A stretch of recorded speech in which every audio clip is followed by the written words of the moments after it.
Hello, hello, ladies and gentlemen. This is your girl Mitzi, and this is Mitzi. Let's think about it. Today we are thinking about betrayal trauma. Yes, that is a thinker, and luckily I have Mr. J here who's going to help us think about this in a whole new way. So thank you so much, Mr. J, for coming on to my show, sharing your time and your perspective with me. I am ready to hear your thoughts.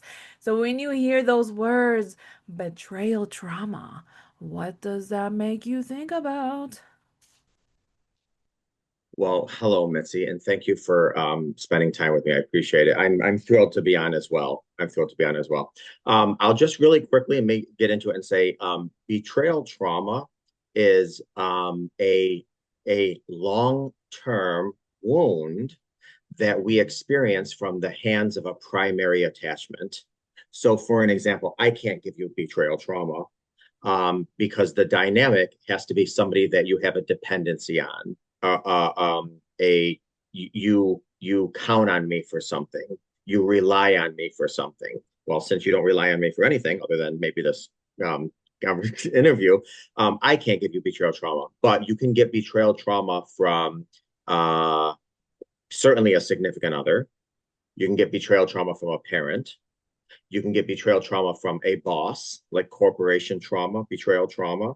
I deal with many men who say, Mr. J, I gave 30, 40 plus years to my company, and I just got a pink slip, and they're saying I can't get a retirement now. I feel betrayed by them. I give them my life. I sacrificed my family and my kids for my job.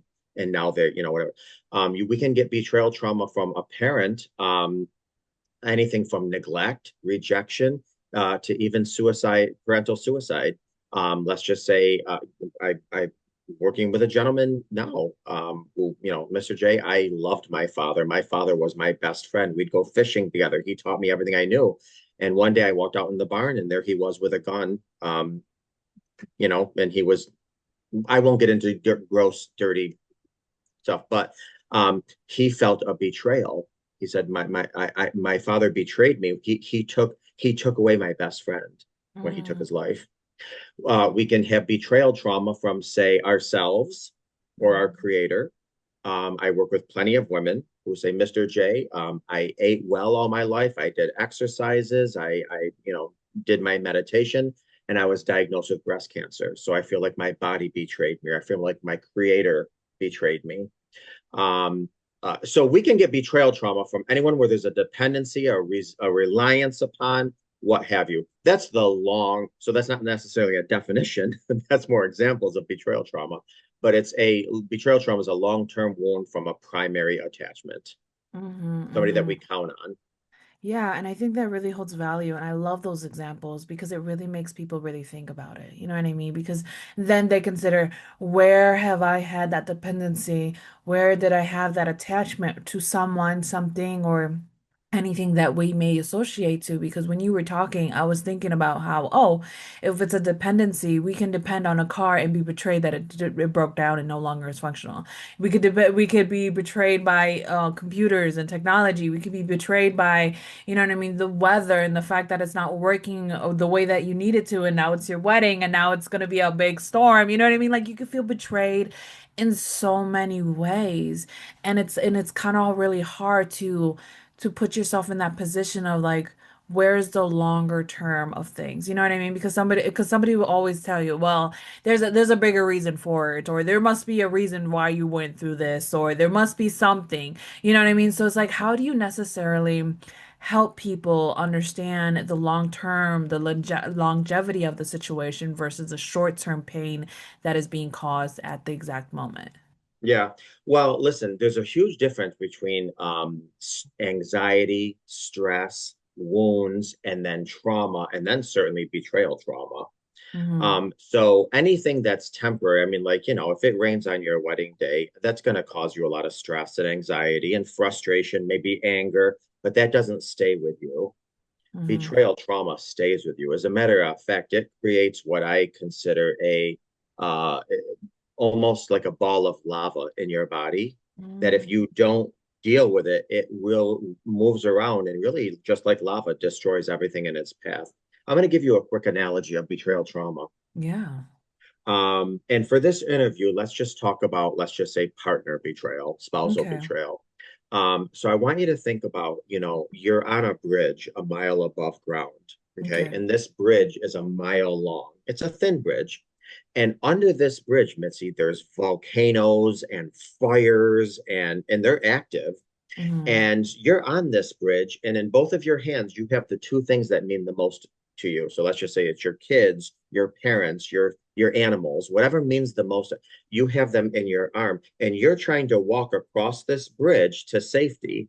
Mm-hmm. Now, keep in mind when you start walking, the smoke and the fire is so thick, it burns your eyes and it burns the sole of your feet. I mean, you look down and you're like, my God, I see the eye of the volcano. If I fall, it's imminent death. There's no way. And your eyes are watering so much that you can't see. So what you do is you put your arm out and you put your hand on the person that you love and you trust the most in life. Whoever you love and trust, and oftentimes this is somebody you love and trust more than yourself. You put your hand on the person in front of you because they're going to guide you across that bridge. They're the person that's going to guide you to safety. And you're walking and you're walking and your eyes are watering and you feel the heat come up and the two things in your arms are counting on you to keep them safe. Mm-hmm. And before you know it, out of nowhere, the bridge collapses and Mm-hmm. you're falling. And you look down and you see the smoke and the fire and the lava bubbling up. And the two things that you have in your arm are clutching onto you. And you're looking around for things to clutch onto you because you're falling. And your brain is hijacked. And you happen to look up and you see on the bridge the person you loved and trusted the most. They have a hammer in their hand. They're the ones that made the bridge collapse. Mm-hmm. Now you're in a state of primal panic. You don't know what's going on. And you fall and you die emotionally and mentally, but not physically. That's betrayal trauma. Mm. I love that analogy because it just shows the dependency is you know what I mean, that trust that you put into someone, you know what I mean? Just trusting that you're just gonna guide them. I mean, you're gonna guide me, you know what I mean? I'm trusting in You're you going to that keep you, me safe. yeah, that you're gonna really keep my well-being, my overall who I am safe, sound, and that security aspect is really important because I know how that feels when that security is gone. You know what I mean? That trust is gone, that that real emotions that we feel, you know what I mean? They matter, they are valid, but it's that subjectivity, you know what I mean, that comes into play because Mm-hmm. it's like where does it really fall where it's a betrayal or it's something that he needed to do or they needed to do. I mean, we don't know. And I think that's the problem is with betrayal trauma is the fact that we never know the reason for why the company let you go or even if we do know the reason why, it's like but it's me. You know what I mean? It's that subjectivity. So it's like, how do you actually handle um processing people to really see it in a different way so it's no longer scarring them? Yeah. Well, great question. And I just want to say real quick, one of the reasons why it's so devastating Yeah. is because, and again, just for this interview, let's use a partner or a spousal Yeah. betrayal. When we are with somebody for days and weeks and months and years and possibly decades, we actually co-create with them. Mm-hmm. So what happens is we come together with somebody and we start to build roots and our roots intermingle. And Mm-hmm. sometimes we don't know where we end and our spouse begins, or vice versa, because we have roots together. So when you are betrayed by your spouse, you feel like you've lost yourself.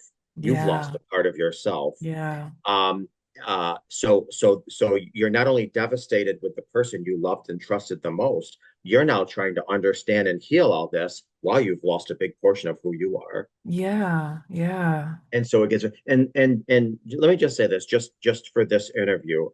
There's a lot of just to clear up any confusion. I'm going to give you a couple of reasons why trauma and betrayal trauma are slightly different. Yeah, Okay. please. So there's betrayal trauma and then there's non-betrayal trauma. Now there's a lot of reasons why they're different, but I'm going to give you just three. Number one, God forbid you lose a parent right now. That would be very traumatic for the average person.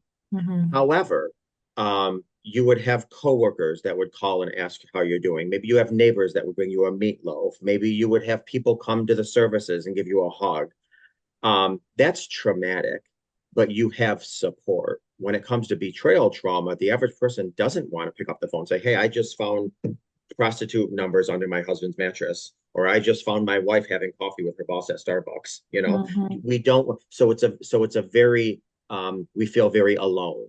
That's Hmm. number one. Number two, again, God forbid your parent dies. That's a natural order of life. You don't take it personal. But when you Hmm. find out the person you loved and trusted the most is sleeping with their secretary, now you personalize it. Well, what did that person have that I didn't have? So we Yeah. personalize it. That's one of the last differences between betrayal trauma and non-betrayal trauma.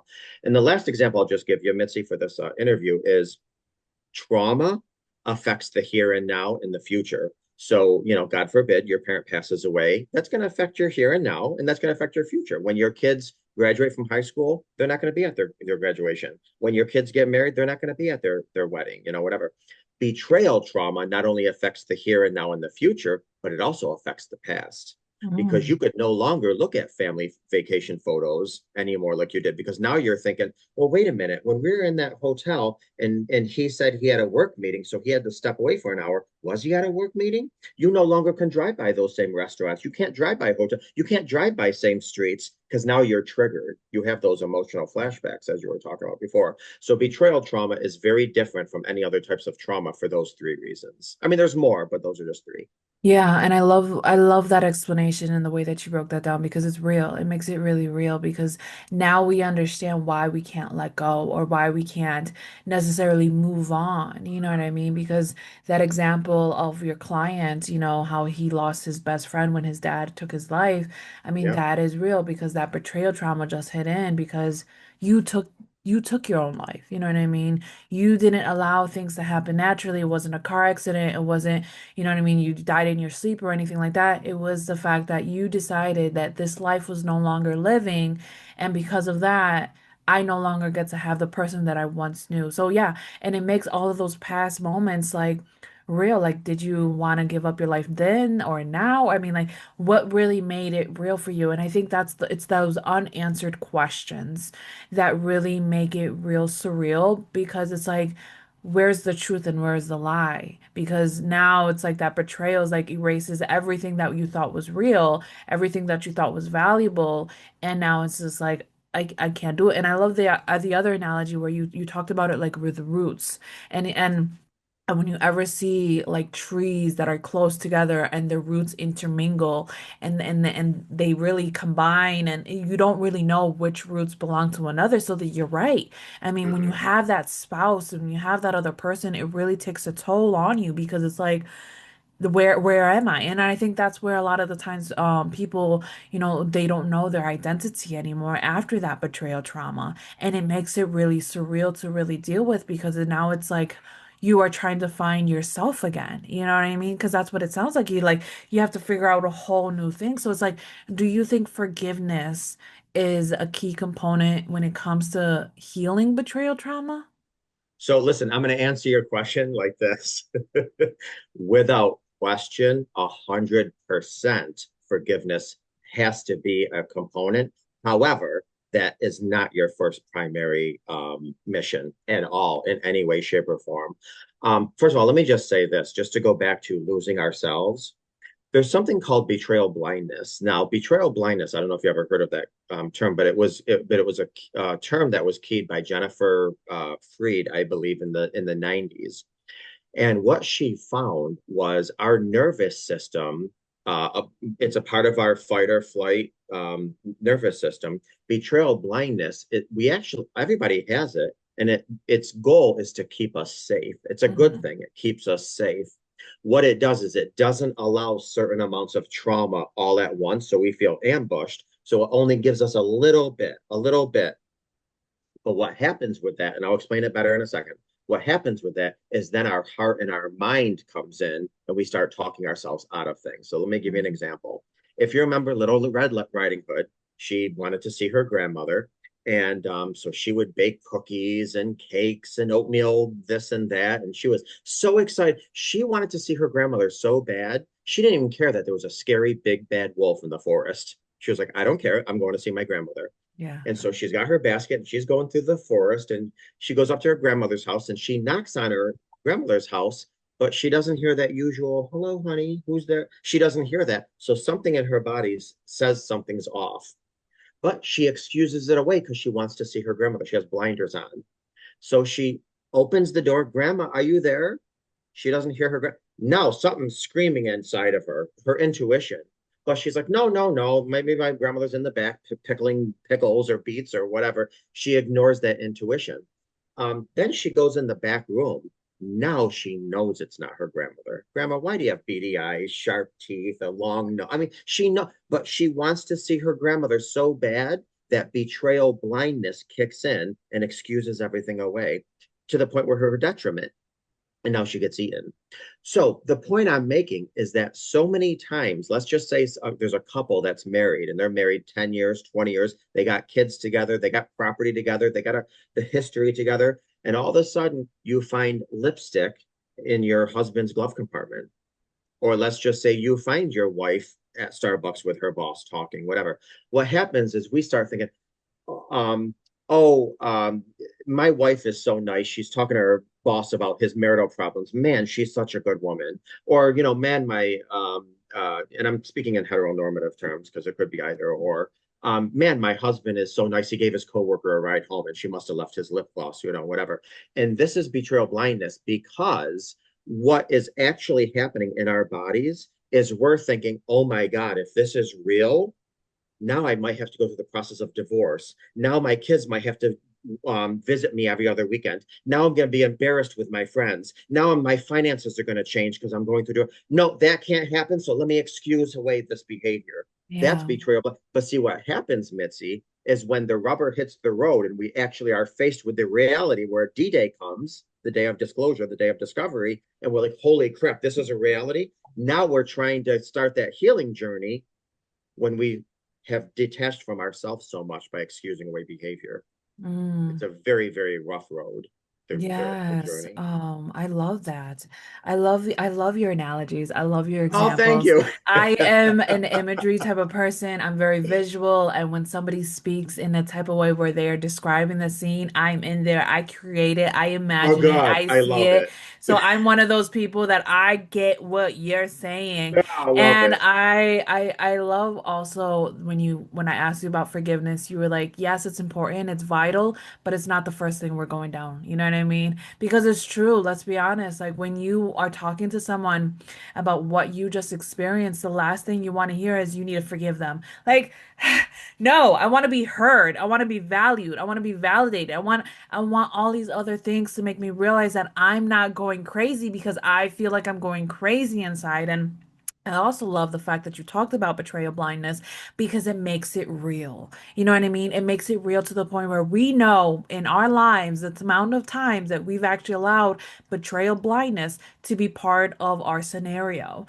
because we always 100%. want to see the good in somebody. We always want to do the benefit of the doubt, and we forget about the fact that sometimes it's just black and white. You know what I mean? And we allow this grayscale to invite itself in, but we need to have that discernment to really know where to utilize that and where not to utilize that. You know what I mean? And I think understanding betrayal blindness will help people understand where they are in their process of pain and their process of life, because like in a cheating scenario like you were talking about, like I had that moment, you know what I mean? I ended up catching one of my exes, you know what I mean? And going, I something told me to just check his Instagram, and I was like, okay, fine, Mm. let me check it.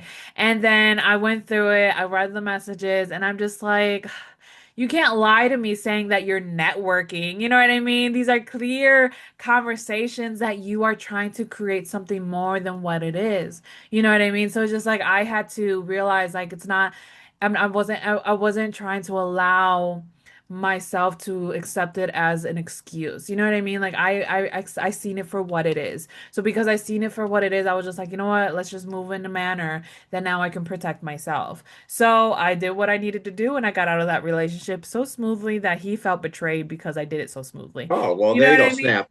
So it's just like at the end of the day, you gonna play me, honey? No, I'm gonna play you. So because of that, it went well. But it's just like people don't realize that we really do need to be conscientious about our gut instincts and that intuition, you know what I mean? Because our body knows. Our you know what I mean? It knows in a way that we don't even can't even fathom the math, you know what I mean? We can't even fathom the way that it works in science, you know what I mean? Because even science can't even understand it to the nitty gritty of what it is, and we put all these fancy labels on it, but it's like that gut instinct really holds so much value and so much power in our lives that it can really change us in another way. And it sucks that time is catching up to us because I feel like I can keep talking to you about this in so many ways. Oh, I love the way your brain works. Love it. So what can be some lasting words that you can leave us off with to keep on thinking? So listen, I just want to say this is that one of the things that I really encourage my clients to do is really, really, really go back. And I'm talking back when you were 3 and 4, your earliest memories, and write down every lie that you ever believed. Mm, Now, these could be lies that you were told once, but you recycled in your mind 1,000 times, and you need to address those lies. Because I'm going to tell you something. A lot of our trauma comes from the suffering of the lies that we chose to believe, amen. and Yeah. we have to go in and dissect those lies and unravel them and get rid of some trauma. And the last thing I'll just say is this: never in the history of mankind has anybody died from a snake bite. Nobody has ever died from a snake bite. What people die from is when they get bit by a snake and the venom gets into their veins and it goes into their heart and it stops their heart. So we're going to get hurt in life. Nobody's going to escape hurt, pain, stress, anxiety, betrayal in life. But your job is to make sure that hurt, that pain, betrayal doesn't go into your arteries and reach your heart. Mm. I love that. I love that. And and it makes it interesting because my sister just sent me a GIF on that yesterday where it was about how if you get bit by a snake and that you know it's poisonous and it has poison and you know the poison is in you, instead of taking out the poison, people go after the snake, looking for the snake, asking why the snake poisoned them, why they did this, instead of just going after the venom and removing it from the source. And I think it comes back to the lies. You know what I mean? That's the poison that we believed. That's the poison that we allowed. And instead of removing that and confronting that and providing truth with that, we are going to the person and being like, why are you doing this? Why did you do this? How could you do this? And it's like, in reality, it comes back to ourselves. Like only have control of ourselves. And I think that's a great way of really bringing that power back to ourselves is confronting those lies and really embracing what life has for us, but in a way that we are open and just see things differently. You know what I mean? That shift of perspective. Oh my goodness, I really enjoyed this conversation. So, ladies and gentlemen, if you enjoyed this conversation as much as I did and you want to know more about Mr. J, because how could you not? Go check him out. I have access to his website, access to all the great information that he has, so much great content on his website just so that you can continue on thinking. And he's such a great source if you know you have betrayal trauma and you want to figure it out and you don't know how to do it. Well, hey, he's the guy. He's here to help you. He's here to guide you. Here to let you know that you are valid and what you experience is valid, but there's a way to go around it. And so, yes, check him out, reach out to him so that you can resolve what's going on and obviously so that you can continue on thinking. So, with that being said, bye.